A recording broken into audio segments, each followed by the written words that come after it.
Hi friends, అందరు ఎలా ఉన్నారు? బాగున్నారా ఫ్రెండ్స్? ఈరోజు మనము మిగిలిపోయిన పాస్తాని ఫ్రిడ్జ్లో పెట్టడం కంటే ఇలా మిగిలిపోయిన పాస్తాని తీసుకొని అందులో మనం కొంచెం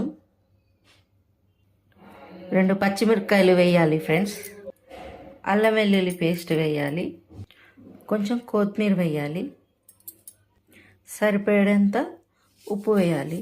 ఇది ఇప్పుడు మనము దోశ బ్యాటర్ లాగా రుబ్బుకోవాలి ఫ్రెండ్స్. మిక్సీలో ఇలా దోశ పిండి బ్యాటర్ లాగా మనం రుబ్బుకోవాలి ఫ్రెండ్స్. ఇప్పుడు స్టవ్ పైన పెనం పెట్టి బాగా కాగాక ఇప్పుడు కొంచెం ఆయిల్ అప్లై చేయాలి ఫ్రెండ్స్. ఇలా కొంచెం ఆయిల్ అప్లై చేశాక ఇప్పుడు చిన్నగా దోశలు వేసుకోవాలి. చూడండి, ఇలా దోశలు వేసుకోవాలి. మరీ సన్నగా పోసుకోకండి ఫ్రెండ్స్. ఇలా